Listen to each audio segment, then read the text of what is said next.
নমস্কার, আজকে বানাবো আলুর পাঁপড়। তো পাঁপড় দেবো, তার জন্য আলু বটি আর একটা পাত্রে জল নিয়ে বসে পড়েছি। আর এইদিকে হচ্ছে বৈদিক একটু দুষ্টুমি করছে। যাই হোক, দুষ্টুমিটাও ক্যামেরাবন্দি হয়ে রইল। আর এদিকে আলুগুলো ঝুড়ি ঝুড়ি করে কেটে নিয়েছি। কেটে নেওয়ার পর জলের মধ্যে হালকা লবণ দিয়ে তারপরে 90%-এর মধ্যে সেদ্ধ করে নিয়েছি। পুরোটা সিদ্ধ করিনি, কারণ পুরোটা সেদ্ধ করলে ভেঙে যেতে পারে। এদিকে মাকে বললাম যে জল ঝরে গেছে, তো এবার তাহলে এগুলো রোদ্রে দিয়ে দাও। আর এই দিন রোদ্রের তাপমাত্রা এত ছিল যে টেকা যাচ্ছিল না।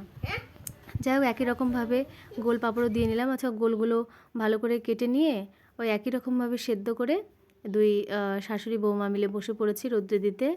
আর এদিকে বৈদিক হচ্ছে আমার রৌদ্র লাগছে বলে ছাতা নিয়ে এসছে, যে কাকিমণির রোদ লাগবে, ছাতা নিয়ে যাই। আর ও ছাতা এমনভাবে ঘোরাচ্ছিল যে আরেকটু হলে চোখে লেগে যেত। যাই হোক, স্নান করে নিয়েছি। আর পাঁপড়গুলো মাঝে মধ্যে একটু নেড়ে দিয়েছিলাম।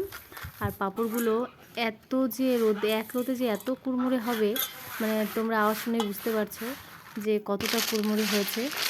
আর এদিকে যে গোল পাঁপড়গুলো, এগুলো প্রায় শুকিয়ে গেছে, কিন্তু একটু হালকা একটু রোদ লাগতো। আর একটা দিন হালকা একটু রোদ দিলেই ভালো করে শুকিয়ে যাবে। এদিকে দেখো, মানে একদিনে আলুর পাঁপড় দিয়ে শুকিয়ে আবার ভেজেও নিচ্ছি।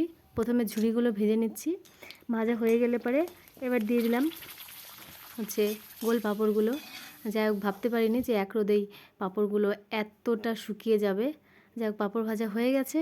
এবার একটু খেয়ে দেখছি কেমন।